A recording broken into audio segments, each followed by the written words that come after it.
جو اب ہم چیپٹر سٹارٹ کریں گے وہ ہے کلیم اور مرزا ظاہردار بیگ. چیپٹر 5 ہے ہمارا. لیکن پہلے ہم دیکھتے ہیں کہ یہ کس نے لکھا ہے, کس کی تحریر ہے. کلیم اور مرزا دار بیگ مولوی نذیر احمد کی تحریر ہے. مولوی نذیر احمد ضلع بجنور میں 1831 میں پیدا ہوئے. بعض مقامات پر آپ کا سال پیدائش 1836 بھی منشن ہے.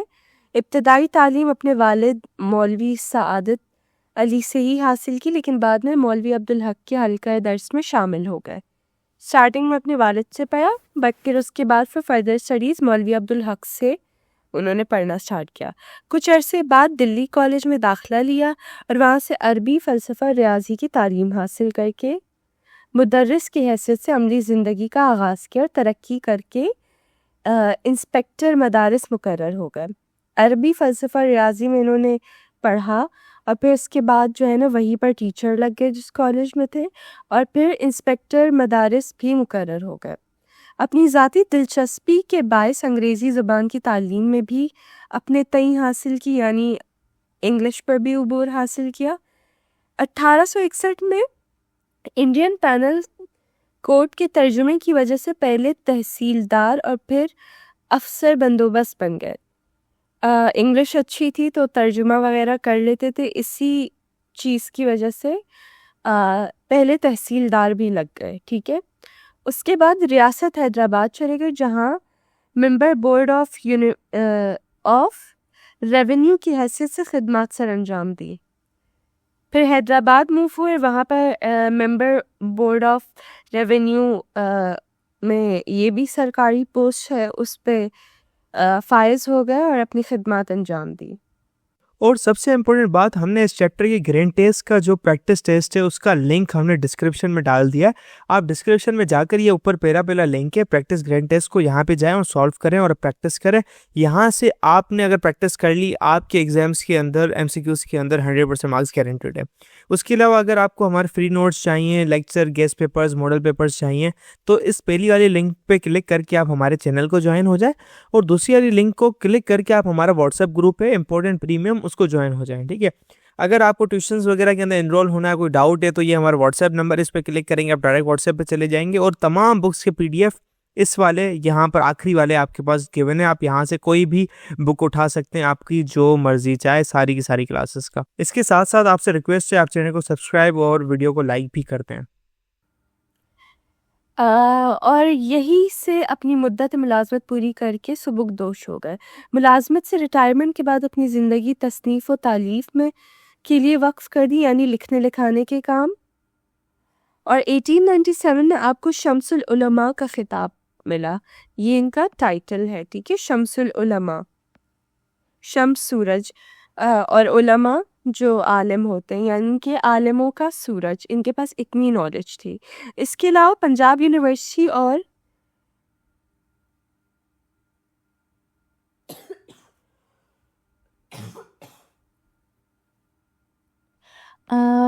یہ تھوڑا سا کلیئر نہیں ہے, اسی لیے ریڈنگ میں پرابلم ہو رہا ہے. آپ کو اعزازی ڈگریوں سے بھی نوازا گیا, یعنی کہ ان کو مزید اعزازی ڈگریاں بھی ملی ان کی خدمات کے لیے اور ان کی تصانیف کے لیے. مولوی نذیر احمد کو اردو کا پہلا ناول نگار کہا جاتا ہے.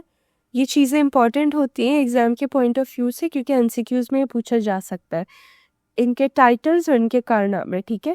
پہلے ناول نگار تھے کیونکہ ان کی تحریروں میں اردو ناول کا نقش اول موجود ہے. آپ کو دلی کے صاف اور بامحاورہ زبان, خاص طور پر دلی کی خواتین کی روزمرہ زبان کے استعمال پر دسترس حاصل تھی. آپ کو کہانی بیان کرنے اور کردار نگاری میں ملکہ حاصل تھا, یعنی کہ بہت اچھے سے کہانیاں لکھتے تھے. ٹھیک ہے. آپ کے بیشتر کردار اس میں بامسمہ ہیں, یعنی جیسا نام ہے ویسے ہی شخصی خوبیاں بھی ہیں کردار میں موجود ہے. اصلاح, سبق آموزی آپ کی تحریروں کا نمایاں پہلو ہے. نمایاں پہلو بھی ضروری ہوتا ہے. ان کی کہانیوں کا نمایاں پہلو کیا ہے؟ اصلاح, سبق آموزی. ٹھیک ہے. کہ کسی کی اصلاح ہو جائے اور کسی کو سبق مل جائے. یہ ان کی تحریروں کا نمایاں پہلو ہے. یہی سب تھا ان سے ریلیٹڈ. اچھا، ادب برائے زندگی کے نظریے کے تحت آپ نے اپنے ناولوں میں مرات العروس، توبۃ النصوح، رویہ صادقہ، بنات النا اور ابن الوقت شام ہے. مولوی نذیر احمد نے قرآن مجید کا ترجمہ بھی کیا، یہ بھی امپورٹنٹ چیز ہے. اچھا، یہ ساری ان کی فیمس کتابیں ہیں. توبۃ النصوح ہو گیا، مرات العروس ہو گیا، ٹھیک ہے. اور جو آج جو ہمارے چیپٹر ہے یہ ان کی فیمس بک توبۃ النصوح سے ہی لیا گیا ہے. فیڈرل بورڈ کے اینیول ایگزامز کا ڈر ہے، لیکن یہ نہیں پتا کہ تیاری کہاں سے کرنی ہے. دوسری بات یہ نہیں پتا کہ ایگزام کے اندر سوال کا جواب لکھنا کیسے ہے، کیسے سینٹینسز کو فارم کرنا ہے، کیسے ہمیں فل کے فل مارکس ملیں. تو بھائی گھبرانا کس بات سے، ہماری بیچ اسی پرابلم کو تو سالو کرنے آئی ہے. تو آپ بھی ہمارے بچوں کی طرح 97.8% لا سکتے ہو، 98.27% لا سکتے ہو. فاطمہ کی طرح، اگلی فاطمہ آپ بن سکتے ہو. آپ 505 مارکس لے سکتے ہو آؤٹ آف 520. اچھا جی، کیسے؟ ہم آپ کو سکھاتے ہیں کہ ایگزام کے اندر لکھنا کیسے ہوتا ہے، گرینڈ ٹیسٹ پرووائڈ کرتے ہیں. دیکھیں جی، ہمارے پاس ہے پاکستان کی one of the best faculty. آپ کوئی بھی سبجیکٹ لینا چاہیں، آپ کا جو دل کرے آپ سارے سبجیکٹس لیں، صرف اور صرف 3,000 روپے میں پورے سال میں. آپ کو ایگزام رائٹنگ میتھڈ سیشن دیے جاتے ہیں کہ سوال کا جواب لکھنا کیسے، ڈفرینس والا الگ کوشچن، ڈیفینیشن الگ، ایگزامپل والا الگ، میتھ کے سوالوں کا جواب الگ ہوتا ہے. آپ کو ٹاپر بچوں کے نوٹس دیے جاتے ہیں، آپ کو فل بک کے notes, question answers, live classes کے اندر کانسیپٹ پڑھایا جاتا ہے آپ کو، اور ان کی ریکارڈنگز بھی دی جاتی ہیں. بھیا اور کیا چاہیے؟ اچھا، اور مزے کی بات، گرینڈ ٹیسٹ سے ہمارا سمجھو پیپر لگتا ہے. یہ ہمارا کیمسٹری کا گرینڈ ٹیسٹ، اس کا سوال نمبر تم نوٹ کرو یہ. تو بھیا اس گرینڈ ٹیسٹ میں سے آپ کے 3 سوال لگے ہیں کلاس 9 کے کیمسٹری کے پیپر میں، اس سال جو نئے سلیبس سے ہوا تھا 2025 کے اندر گریڈ 9 کا. تو اتنے امپورٹنٹ ہمارے گرینڈ ٹیسٹ ہوتے ہیں، سارے آپ کو دیے جاتے ہیں. تو بھیا دیر کس بات کی، اس نمبر پہ کانٹیکٹ کریں اور ابھی رجسٹر کروائیں. تو ہمارا چیپٹر کیا ہے؟ کلیم اور مرزا ظاہر دار بیگ. کلیم اور مرزا ظاہر یہ جو ہے نا 2 کیریکٹرز ہیں اس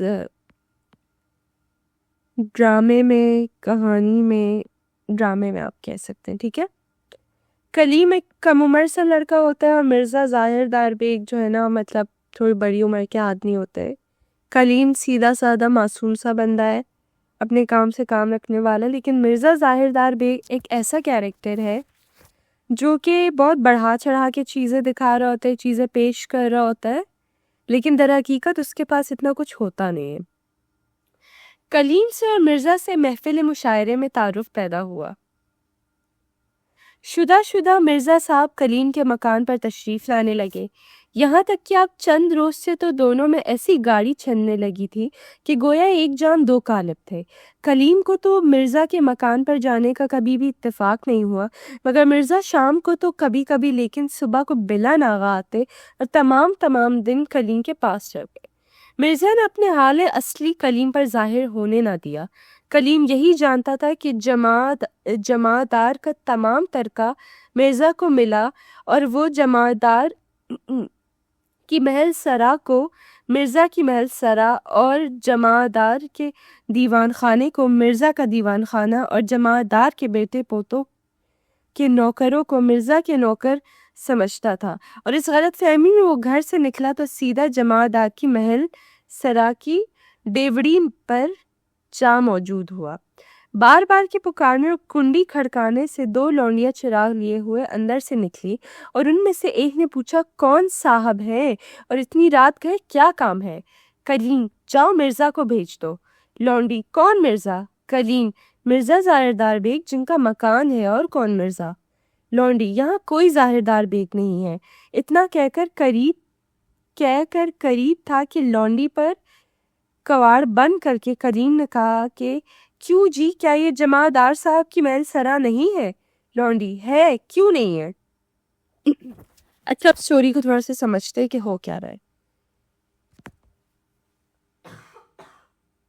جو کلیم ہے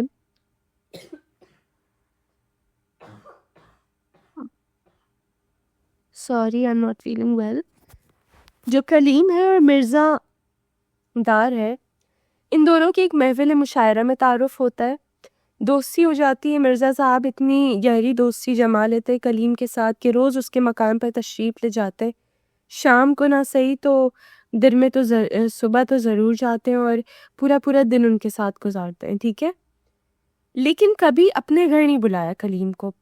اب جماعت دار جو ہے نا وہ مطلب ایک امیر خاندان تھا اور ان کے دیوان خانے، ان کا مطلب بہت بڑا گھر، ان کے زمینیں اور نوکر چاکر، یہ سب اس خاندان کا ہوا کرتا ہے.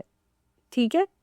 تو لیکن جو یہ مرزا زاہد بیگ ہیں، یہ نا خود کو جماعت دار کی محل سرا کا مالک اور ان نوکروں کا اور اس دولت کا، ہر چیز کا مالک خود کو بتاتا ہے کلیم کو. ٹھیک ہے. اور یہی کلیم بھی سمجھتا ہے کہ جماعت دار کا دیوان خانہ مرزا کا دیوان خانہ ہے، ان کے بیٹے پوتوں کے نوکر مرزا کے نوکر ہیں. اور یہ ایک غلط فہمی قائم کی ہوئی تھی مرزا دار بیگ نے، اور کلیم کو اپنی حقیقت نہیں بتائی تھی. ٹھیک ہے. اب کیا ہوتا ہے، ایک رات کو کلیم اپنے گھر سے نکلتا ہے اور یہ محل سرا پہنچ جاتا ہے.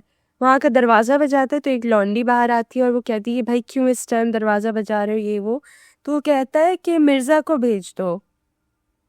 تو پھر وہ لونڈی کہتی ہے کہ کوئی مطلب یہاں کوئی مرزا وغیرہ نہیں ہے. تو کلیم پھر کہتا ہے کیا یہ اسی جماعت دار کا گھر محل سرا نہیں ہے کیا؟ تو وہ لونڈی کہتی ہے ہاں یہ انہی کی محل سرا ہے. تو پھر کلیم کہتے پھر تم نے یہ کیا کہا کہ یہاں کوئی ظاہر دار بیگ نہیں؟ کیا ظاہر دار بیگ جماعت دار کے وارث اور جانشین نہیں ہے؟ اب جو ہے نا کلیم کنفیوز ہو جاتا ہے. وہ پوچھتا ہے کہ اس لونڈی سے پوچھتا ہے کہ تم نے یہ کیوں کہا پھر کہ مرزا ظاہر دار بیگ یہاں نہیں ہوتے؟ وہ تو وارث ہے نا جماعت دار کے، جانشین ہے، ان کے وارث ہے ان سب چیزوں کو، تو وہ یہاں کیوں نہیں ہے؟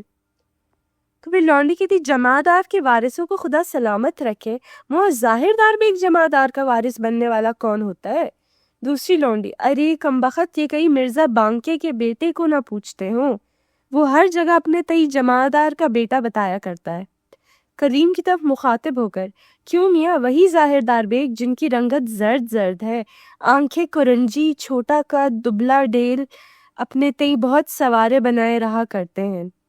کلیم ہاں ہاں وہی ظاہر دار بیگ. اب جو ہے نا ایک لونڈی جو ہے نا ان کو بتاتی ہے کہ بھائی کیوں مرزا ظاہر دار بیگ کیوں ہونے لگے وارث، جبکہ ان کے اپنے جانشین اپنے وارث زندہ ہے. وہ کوئی نہیں ہے، مرزا ظاہر دار بیگ کا کوئی شیئر نہیں ہے اس پراپرٹی میں. پھر دوسری لونڈی کو اچانک سے یاد آتا ہے کہ یہ جو مرزا ظاہر دار بیگ ہے یہ تو وہی ہے جو بس ہر جگہ یہی کہتے پھرتے ہیں کہ میں جانشین ہوں، میں وارث ہوں مرزا جماعت دار کے محل سرا کا اور ان سب چیزوں کا. تو وہ کہتے تم انہی کی بات کر رہے ہو نا. پھر وہ ان کا خاکہ کھینچتی ہے جو چھوٹے قد کے، دبلے سے، زرد رنگ سے. تو کلیم کہتے ہاں ہاں وہی. تو پھر لونڈی بتاتی ہے تم یہ اس مکان کے پچھواڑے اپلوں کی تال کے برابر چھوٹا سا کچا مکان ہے، وہ اس میں رہتے ہیں. کلیم نے وہاں جا آواز دی تو کچھ دیر بعد مرزا صاحب ننگ دھڑنگ جانگیا پہنے ہوئے باہر تشریف لائے اور کلیم کو دیکھ کر شرمائے اور بولے آہا آپ ہیں، معاف کیجیے گا، میں نے سمجھا کہ کوئی اور صاحب ہے. بندے کو کپڑے پہن کر سونے کی عادت نہیں ہے، میں ذرا کپڑے پہناؤں تو آپ کے ہم رکاب چلو. اب جو ہے نا لونڈی پتہ بتاتی ہے کہ اسی محل سرا کے پچھواڑے میں نا ان کا چھوٹا سا کچا سا مکان ہے، وہاں جا کے ان کو دیکھ لے. اب کلیم جاتا ہے ان کو دیکھنے کے لیے تو وہاں پہ دیکھتا ہے کہ بھائی یہ تو ایک کچا سا مکان ہے، اور آواز دیتے مرزا ظاہر دار بیگ کو تو وہ ہے نا بالکل کپڑوں کے بغیر ایک تربن باندھا ہوا ہے صرف، اور وہ باہر آ جاتے. تو پھر وہ شرما جاتے ہیں، وہ کہتے کہ میں اپنے کپڑے پہن کے باہر آتا ہوں. کلیم چلیے گا کہاں، میں آپ ہی کے پاس آیا تھا. مرزا پھر اگر کچھ دیر تشریف رکھنا منظور ہو تو میں اندر پردہ کرا دوں. کلیم میں آج شب کو آپ ہی کے ہاں رہنے کی نیت سے آیا ہوں. مرزا بسم اللہ، تو چلیے اسی مسجد میں تشریف رکھیے، بڑی فضا کی جگہ ہے، میں ابھی آیا. کلیم نے جو مسجد میں آ کر دیکھا تو معلوم ہوا کہ ایک نہایت پرانی چھوٹی سی مسجد ہے، وہ بھی مسجد زرار کی طرح ویران، وحشتناک۔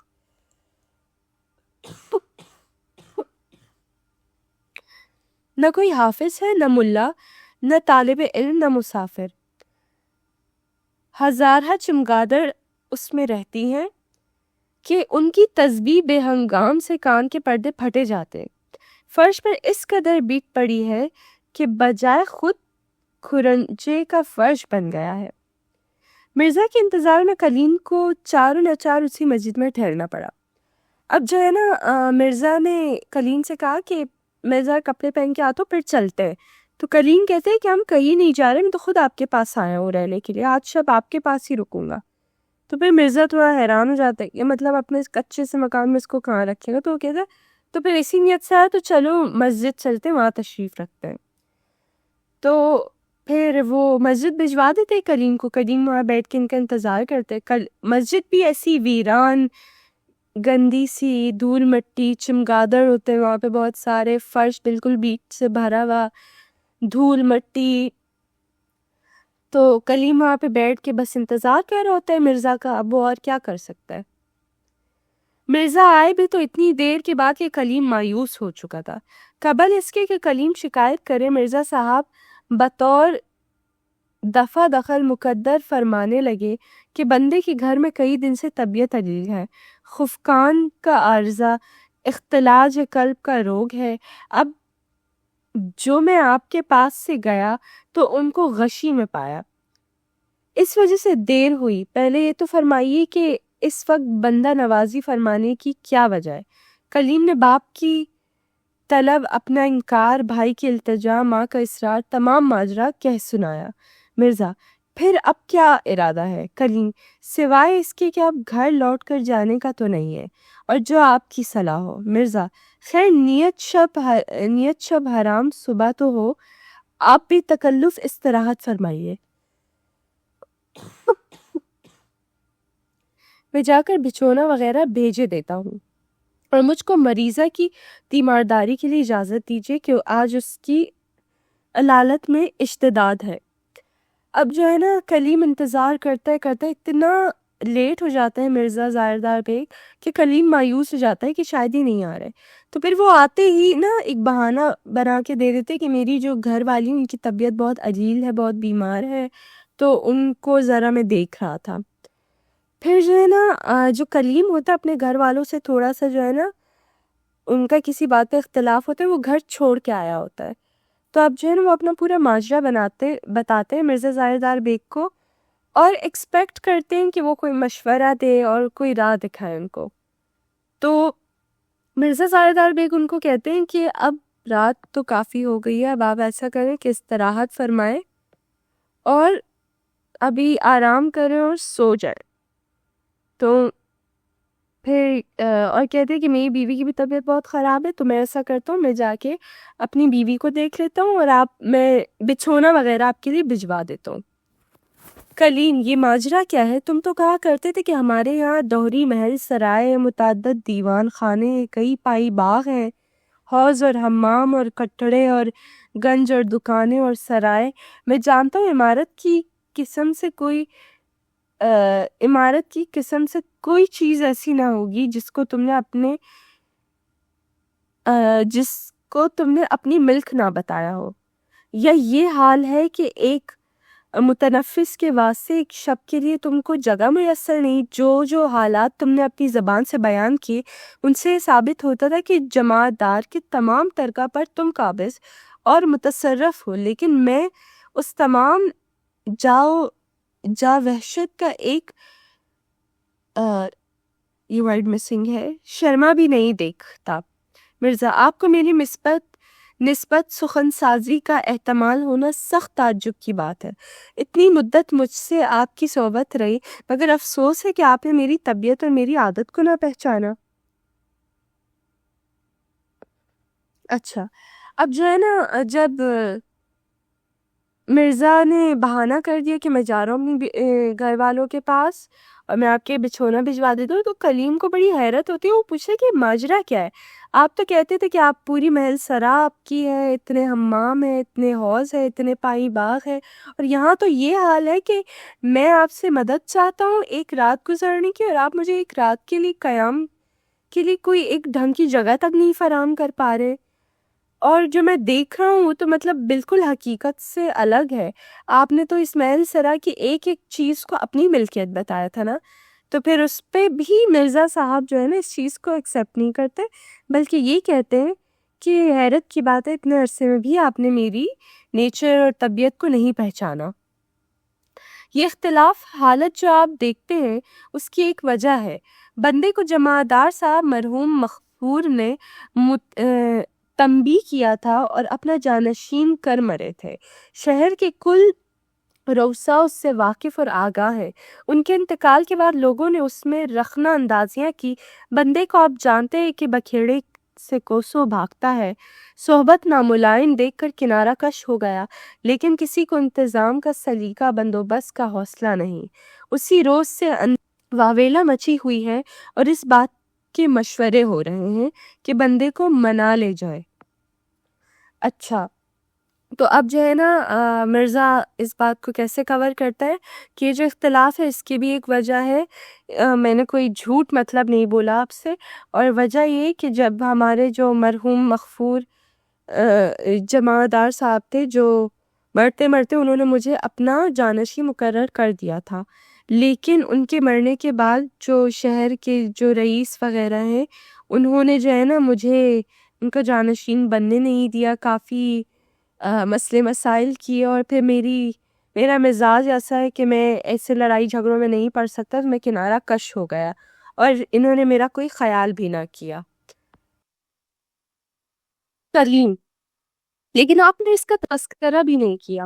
مرزا، اگر میں آپ سے یا کسی سے تذکرہ کرتا تو استقلال مزاج سے بے بہرا اور غیرت و اہمیت سے بے نصیب ٹھہرتا۔ اب آپ کو کھڑے رہنے میں تکلیف ہوتی ہے، اجازت دیجیے کہ میں جا کر بچھونا بچھوا دوں اور مریضہ کی تیمارداری کروں۔ کریم، خیر مقام مجبوری ہے، لیکن پہلے ایک چراغ تو بھیج دیجیے، تاریکی کی وجہ سے طبیعت اور بھی گھبراتی ہے۔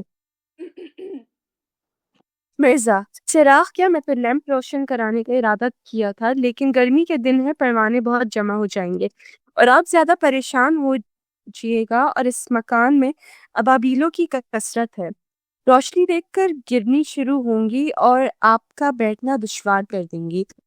تھوڑی دیر صبر کیجیے کہ ماہتاب نکلا آتا ہے۔ کریم جب گھر نکلا تو کھانا تیار تھا، لیکن وہ اس قدر تیش میں تھا کہ اس نے کھانے کی مطلب پرواہ نہ کی اور بے کھائے نکل کھڑا ہوا۔ مرزا سے ملنے کے بعد وہ منتظر تھا کہ آخر مرزا خود پوچھیں گے تو کیا کہوں گا۔ مرزا کو ہر چند کھانے کی نسبت پوچھنا ضرور تھا، کیونکہ اول تو کچھ ایسی رات زیادہ نہیں گئی تھی، دوسرا یہ کہ اس کو معلوم ہو چکا تھا کہ کریم گھر سے لڑ کر نکلا ہے، تیسرے دونوں میں بے تکلفی غائب درجہ کی تھی، لیکن مرزا قصداً اس بات سے متعرض نہ ہوا، اور کریم بیچارے کا بھوک کے مارے یہ حال کہ مسجد میں آنے سے پہلے اس کے انتڑیوں نے قل اللہ پڑھنی شروع کر دی تھی۔ لیکن مرزا قصداً اس بات سے متعرض نہ ہوا اور کریم بیچارے کا بھوک کے مارے یہ حال کہ مسجد میں آنے سے پہلے اس کے انتڑیوں نے قل اللہ پڑھنی شروع کر دی تھی۔ جب اس نے دیکھا کہ مرزا کسی طرح اس پہلو پر نہیں آتا اور عنقریب تمام شب کے لیے رخصت ہوا چاہتا ہے، تو بیچارے نے بغیرت بن کر خود کو کہا کہ سنو یار، میں نے کھانا بھی نہیں کھایا۔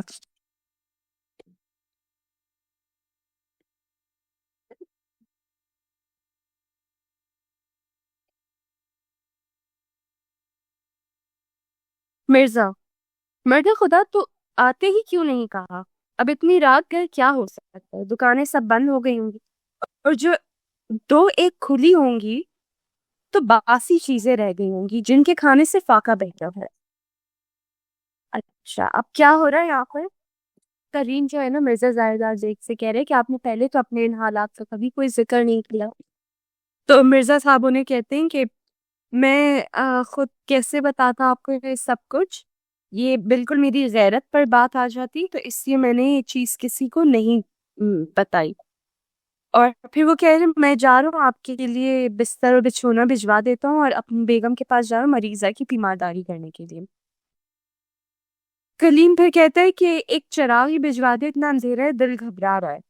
تو پھر اس پہ وہ مرزا کہتے ہیں کہ ہاں میں تو لیمپ بھجوا دیتا لیکن رات کا وقت ہے، اتنے پروانے آ جائیں گے، آپ کی نیند خراب ہو جائے گی. اور وہ بس ادھر ادھر کی بات کرنے لگا. اب کلیم جب گھر کی طرف جا رہا تھا، مطلب کلیم اب جب گھر سے لڑ کر نکلا تو کھانا تیار تھا، لیکن اس کو اتنا غصہ آیا تھا، وہ کھانا ہر چیز چھوڑ کر گھر سے نکلا تھا تو بھوکا بھی تھا اس وقت. اور مرزا صاحب ایسے کہ وہ مروت میں بھی نہیں پوچھے کہ بھائی تم نے کچھ کھایا ہے یا نہیں کھایا، حالانکہ انہیں اچھے سے احساس تھا کہ یہ بندہ لڑ کر گھر سے نکلا ہے اور بس وہ اللہ حافظ کر کے جانے ہی والے تھے. تو اب کلیم نے نا خود ہی بھوک کے مارے مجبور ہو کر کہہ دیا کہ میں نے کچھ کھایا بھی نہیں ہے اور مجھے بھوک لگ رہی ہے. اب مرزا تو پوچھ نہیں رہا تھا تو اس نے خود یہ بول دیا. تو مرزا صاحب نے کہا پہلے کیوں نہیں بتایا، یہ وہ اب تو اتنی رات ہوگی، حالانکہ اتنی رات نہیں ہوئی تھی. وہ کہتے اب میں کیا لاؤں آپ کے لیے، کچھ جو دکانیں وہ بند ہو گئی ہوں گی، جو کچھ آج کھلی ہوں گی تو ان میں باسی چیزیں ہوں گی، جس سے بہتر آپ فاقہ ہی پڑھ لیں. گھر میں آج آگ تک نہیں سلگی، مگر ظاہراً تم سے بھوک کی سہار ہونی مشکل معلوم ہوتی ہے. دیو اشتہار کو زیر کرنا بڑی ہمت والوں کا کام ہے. ایک تدبیر سمجھ میں آتی کہ جاؤں چدامی بھر بھونچے کے یہاں سے گرم خستہ چنے کی دال بنوا لاؤں، بس ایک ڈھیلے کی مجھ کو تم کو دونوں کو کافی ہوگی. رات کا وقت ہے، ابھی کریم کچھ کہنے بھی نہیں پایا تھا کہ مرزا جلدی سے اٹھ باہر گئے اور چشم زدن میں چنے بنوا لائے، مگر ڈھیلے کے کیا کر گئے تھے، یا تو کم کے لائے یا راہ میں 2-4 پھکے لگائے، اس واسطے کہ کریم کے روبرو 3 مٹھی چنے سے زیادہ نہ تھے. مرزا یار ہو تم بڑے خوش نصیب خوش قسمت کہ اس وقت بھاڑ مل گیا. واللہ ہاتھ تو لگاؤ، دیکھو تو کیسے بھلس رہے ہیں، اور سوندھی سوندھی خوشبو بھی عجب ہی دل فریب ہے کہ بس بیان نہیں ہو سکتا. تعجب ہے کہ لوگوں نے خس اور مٹی کا عطر نکالا مگر بھسے ہوئے چینوں کی طرف کسی کا ذہن منتقل نہیں ہوا. کوئی فن ہو کمال بھی کیا چیز ہے. دیکھیے اتنی تو رات گئی ہے مگر چھدامی کی دکان پر بھیڑ لگی ہوئی ہے. بندے نے بتحقیق سنا ہے کہ حضور والا کے خاصے میں چھدامی کی دکان کا چنا بلا ناوا لگ کر جاتا ہے، اور واقعی میں ذرا غور سے دیکھیے کیا کمال کرتا ہے کہ بننے میں چنوں کو سڈول بنا دیتا ہے. بھائی تمہیں میرے سر کی قسم سچ کہنا، اسے خوبصورت خوشقطع سرڈول چنے تم نے پہلے بھی کبھی دیکھے تھے؟ دال بنانے میں اس کو یہ کمال حاصل ہے کہ کسی دانے پر خراش تک نہیں، ٹوٹنے پھوٹنے کا کیا مذکور، اور دانوں کی رنگت دیکھیے، کوئی بسنتی ہے کوئی پستئی، غرض دونوں رنگ خوشنما. یوں تو سدھا قسم کے غلے اور پھل زمین سے اگتے ہیں لیکن چنے کی لذت کو کوئی نہیں پاتا. اب کیا ہے،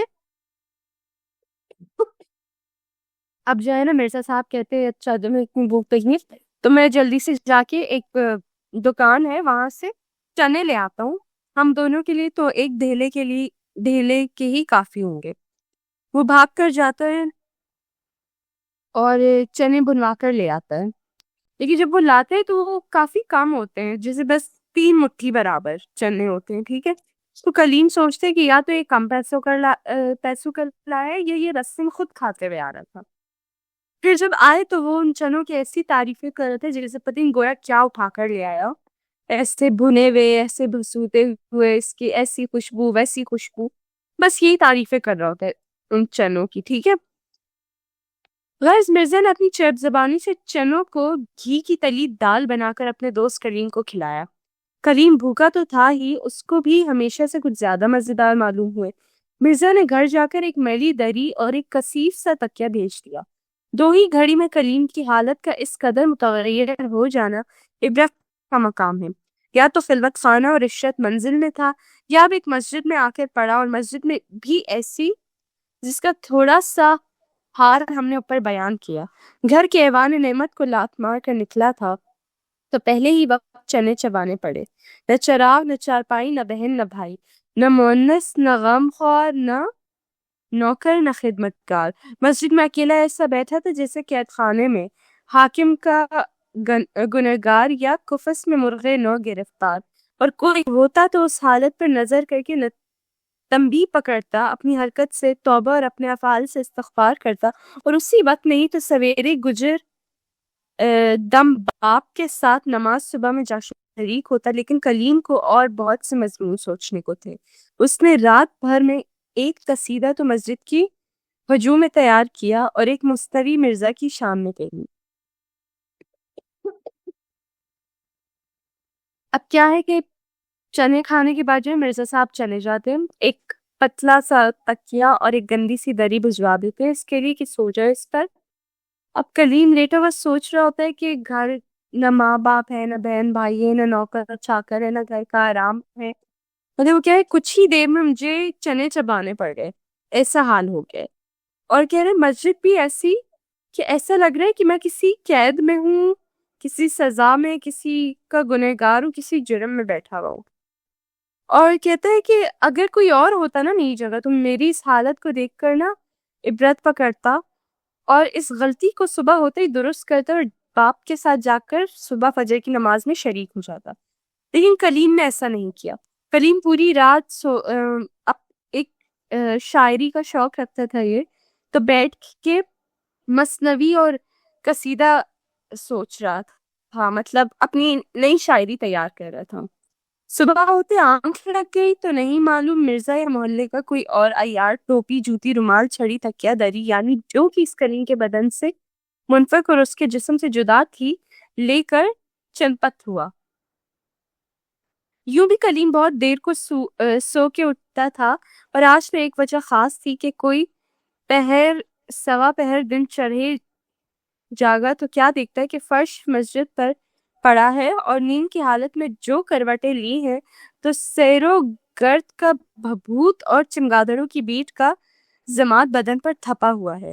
حیران ہوا کہ قلب ماہیت ہو کر میں کہیں بھتنا تو نہیں ہو گیا.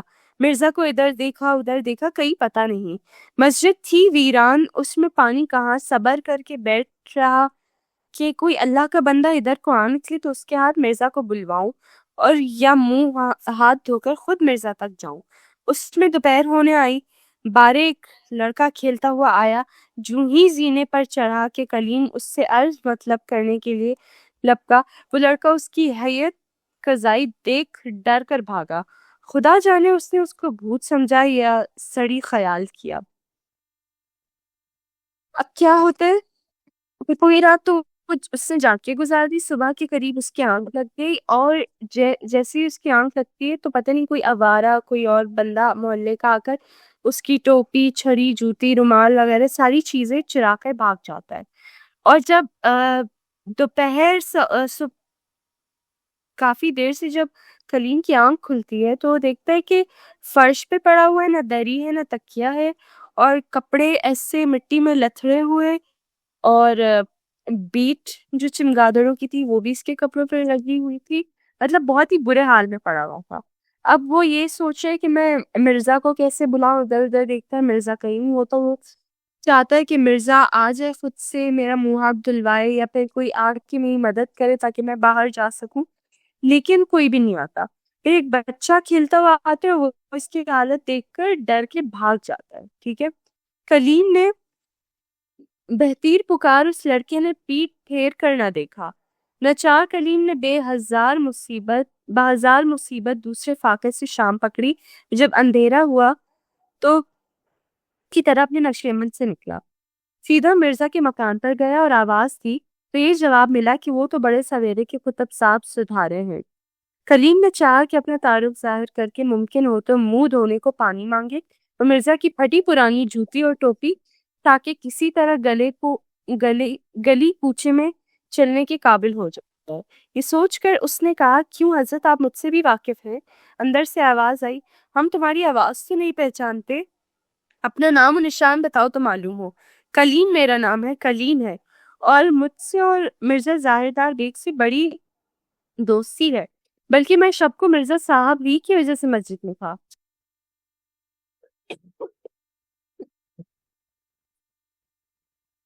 گھر والے، وہ دری اور تکیہ کہاں ہے جو رات تمہارے سونے کے لیے بھیجا گیا تھا؟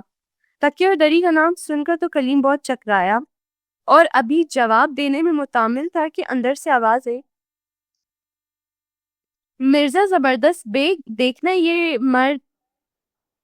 یہ مردوا کہیں چل نہ دے، دوڑ کر تکیہ دری تو اس سے لو۔ کلیم یہ بات سن کر بھاگا، ابھی گلی کے نکڑ تک نہیں پہنچا تھا کہ زبردست سے چور چور کر کے جا لیا۔ ہر چند کلیم نے مرزا ظاہردار بیگ کے ساتھ اپنے حقوق کے معرفت ثابت کیے، مگر زبردست کا ٹھینکا سر پر اس نے ایک نہ مانی اور پکڑ کر کوتوالی لے گیا۔ اب کیا ہوتا ہے کہ مرزا نہیں آتا کلیم کا حال احوال پوچھنے، اور اسی طرح کلیم نے ایک اور دن اور ایک اور رات مسجد میں فاقے کے ساتھ گزار لیا۔ اب اگلے دن نا اب جو رات ہوتی ہے نا، نہیں بلکہ اگلے دن نا کلیم اٹھتا ہے اور خود ہی سے باہر چلا جاتا ہے اور مرزا کے گھر کا دروازہ بجاتا ہے، ان کو بتاتا ہے میرا نام کلیم ہے، یہ وہ۔ تو وہ پھر پوچھتا ہے کہ مرزا صاحب کہاں ہیں؟ وہ کہتے ہیں وہ تو صبح کو ہی کہیں نکل گئے۔ تو پھر کلیم ان سے وہ کہتے کہ آپ کون ہیں؟ تو بتاتے کہ میرا نام کلیم ہے اور میں مسجد میں رات گزاری ہے میں نے۔ تو پھر اندر سے آواز آتی ہے کہ اچھا تم وہ ہو تو پہلے ہمارا تکیہ اور دری واپس کر دو۔ تو تکیہ اور دری کا سنتے ہی نا کلیم تو پریشان ہو جاتا ہے، کیونکہ وہ تو چوری ہو گیا ہے، اب وہ کیا کرے، وہ لوٹا نہیں سکتا۔ تو اب وہ خاموش ہی تھا کہ اندر سے نا خاتون اپنے بیٹے کو آواز دیتی مرزا زبردست کو کہ جا کے پکڑو اسے، یہ نا ہماری دری دیے بغیر چلا جائے۔ تو اب کریم کو یہ چیز پتہ چلے تو وہ بھاگنے لگ جاتا ہے۔ وہ بھاگ ہی رہا ہوتا ہے کہ مرزا زبردست جو ہے چور چور کے نعرے لگانے شروع کر دیتا ہے اور کسی طرح پکڑ لیتا ہے کریم کو اور اس کو کوتوالی یعنی تھانے لے جاتا ہے۔ کوتوال نے سرسری طور پر دونوں کا بیان سنا، کلیم سے اس کا حسب نسب پوچھا، پھر کلیم جو ہے نا اپنا بتاتا ہے کہ میں کس کا بیٹا ہوں، کیا کرتا ہوں۔ تو کوتوال کو یقین نہیں آتا، وہ حیران ہو جاتا ہے کہ تم جس بندے میاں نسوخ کا پتہ بتا رہے ہو، وہ جن کو تم اپنا والد کہہ رہے ہو، جس گھر کا تم پتہ بتا رہے ہو اور جو تم اپنا نام بتا رہے ہو، یہ سب تو صحیح ہے، لیکن تم اس حالت میں کیوں ہو؟ وہ تو ایک مشہور و معروف آدمی ہے، اور جو کلیم ہے وہ خود ایک اچھا شاعر ہے، اس کی دھوم ہے پورے شہر میں۔ تمہاری یہ حیثیت کہ تم ننگے سرنگے پاؤں بدن پر کیچڑ تھپی ہوئی اور تم اس طریقے سے آئے ہو، اور الزام بھی یہ ہے کہ تم نے ان کی دری اور تکیہ چرایا ہے اس طریقے سے۔ تو پھر کلیم یہ سن کر رو دیا اور کہا میں وہی بد نصیب ہوں جس کی شعر گوئی کا شہرا آپ نے سنا ہے، اور آپ کو یقین نہ ہو تو میں اپنے افکار تازہ آپ کو سناؤں۔ چنانچہ کل شب جو کچھ مسجد اور مرزا کی شان میں کہا تھا سنا دیا۔ اس پر کوتوال نے اتنی رعایت کی کہ 2 سپاہی کلیم کے ساتھ روانہ کر دیے، مرزا نسوح کے پاس پہنچے اور کہا کہ اگر مرزا نسوح نے مان لیا کہ ان کا فرزند ہے تو اس کو حوالات میں نہیں لے کے آئیں گے، اس کو چھوڑ دیں گے، اور اگر وہ نہ مانے تو اس کو واپس لے آنا۔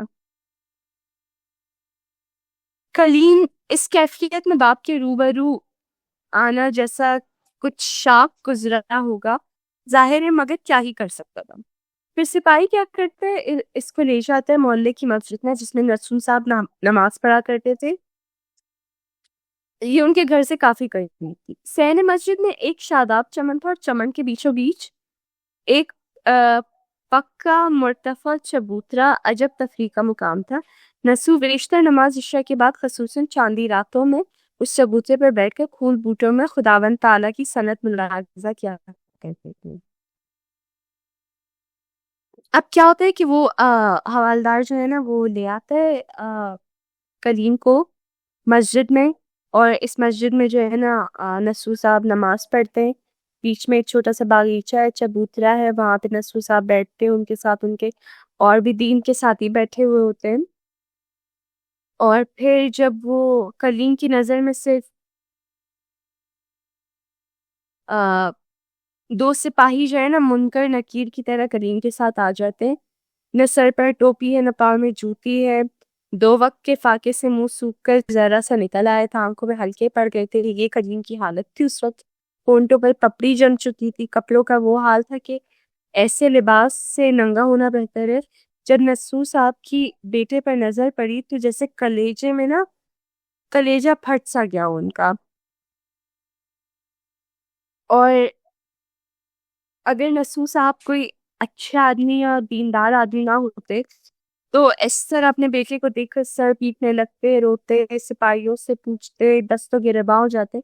لیکن چونکہ وہ ایک باشعور آدمی تھے انہوں نے ایسا کچھ بھی نہیں کیا۔ انہوں نے بس ان للہ و انا الیہ راجعون پڑھا اور اف تک نہ کیا۔ سپاہیوں نے اس سے کریم کی نسبت پوچھی تو اس نے آنکھیں نیچے کر کے کہا، جب حضرت نوح نے اپنے بیٹے کو ڈوبتے دم تک بیٹا بیٹا پکارے گئے تو میں اس کے فرزند ہونے سے انکار کیسے کر سکتا ہوں؟ سپاہی تو اتنا سن کر رخصت ہوئے اور کلیم کو رفقائے نسو میں سے کسی نے ہاتھ پکڑ کر اپنے پہلو میں بٹھا لیا۔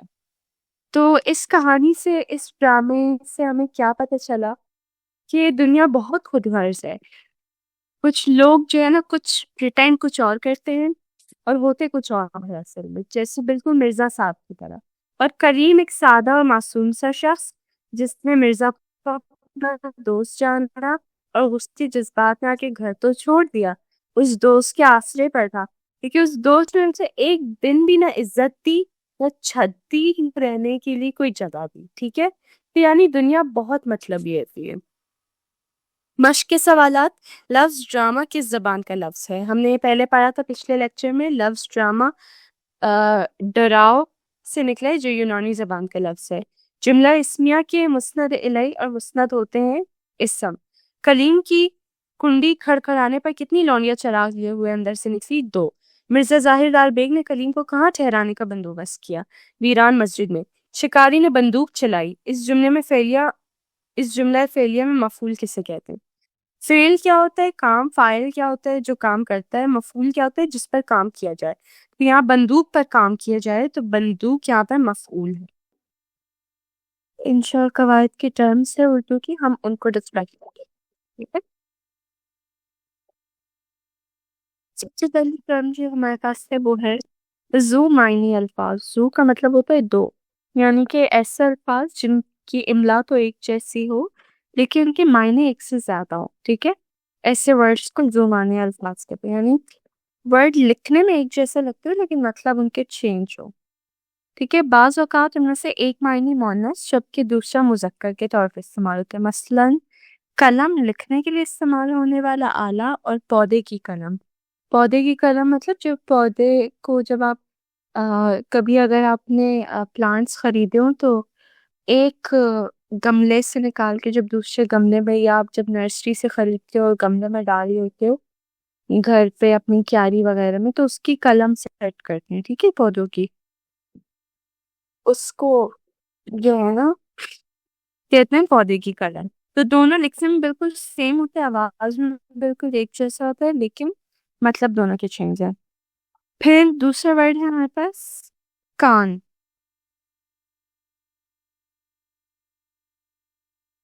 اوکے، دوسرا ورڈ ہے کان۔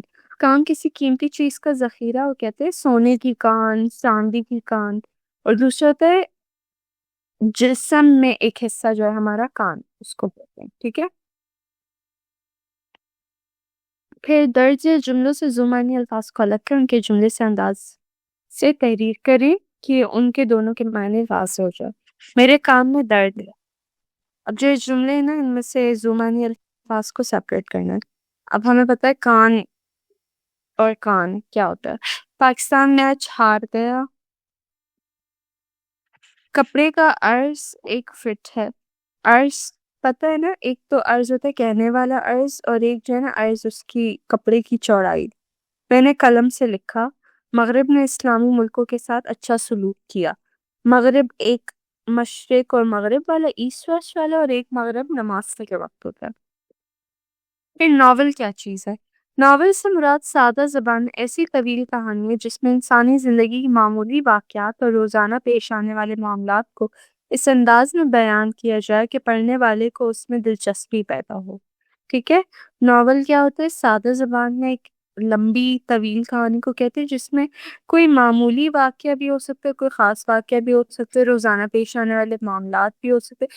ایسے انداز میں لکھا جاتا ہے کہ جو پڑھنے والا ہوتا ہے وہ اس میں دلچسپی لے۔ ٹھیک ہے. یہ دلچسپی پلاٹ، منظر نگاری، کردار نگاری اور مکالمہ نگاری سے پیدا کی جاتی ہے. یعنی پلاٹ کا مطلب کوئی ٹوسٹ والا پوائنٹ، کوئی جس میں کیوریوسٹی ہو، کوئی تجسس ہو بندے کو کہ اب کیا ہوگا. منظر نگاری یعنی اتنا اچھے طریقے سے منظر کو پیش کیا ہو کہ پڑھنے والے کا دل چاہے. کردار نگاری جو کوئی کیریکٹر ہے اس کو ایسا لکھا جائے کہ آپ اس کو پورا پورا امیجن کر سکو کہ اس طریقے سے دکھتا ہوگا. اور مکالمہ نگاری یعنی ڈائلاگس وغیرہ. ٹھیک ہے، اس سے جو ہے نا پڑھنے والے کی دلچسپی ڈیولپ ہوتی ہے. ناول اس نثری قصے کو کہتے ہیں جس میں کسی خاکہ نقطہ نظر کے تحت زندگی کے حقیقی واقعات کی عکاسی کی گئی ہو. یعنی ناول کسی نثر مطلب رائٹ اپ یا قصے کو کہتے ہیں جس میں کسی خاص نقطہ نظر کے تحت یعنی کوئی خاص پوائنٹ آف ویو ہو، اس کو ڈسکس کیا جائے. کوئی حقیقتی کوئی واقعہ ہوا ہو، کوئی زندگی سے کسی کے اٹھایا گیا ہو کوئی واقعہ، اور اس کو کسی ایک خاص نقطے کے اکارڈنگ جو ہے نا پیش کیا گیا ہو. ٹھیک ہے، کوئی سبق مل رہا ہو، کوئی ایسی چیز ہو. ٹھیک ہے، ناول کا مرکزی کردار اس کا ہیرو ہوتا ہے. ضروری نہیں ہے ہیرو ہو، ناول میں ہیروئن بھی ہو سکتی ہے، بٹ ٹھیک ہے، ہیرو ہوتا ہے مرکزی کردار. واقعات اور معاملات کو انتہائی گہرے اور مکمل مشاہدے کے بعد کہانی کی شکل میں پیش کیا جاتا ہے. بہت گہری سوچ اور بہت سوچ بچار اور کوشش اور محنت کے بعد ایک کہانی کو، ایک مشاہدے کو، ایک آبزرویشن کو ایک کہانی کی شکل میں پیش کیا جاتا ہے. ناول کے اجزاء کیا کیا ہیں؟ پوائنٹ ٹو بی نوٹڈ: کہانی، پلاٹ، کردار اور مکالمے. یہ 4 چیزیں جو ناول کے اجزاء ہیں. ٹھیک، یہ ہو گیا ہمارا چیپٹر اس کی گرامر پورشن کمپلیٹ.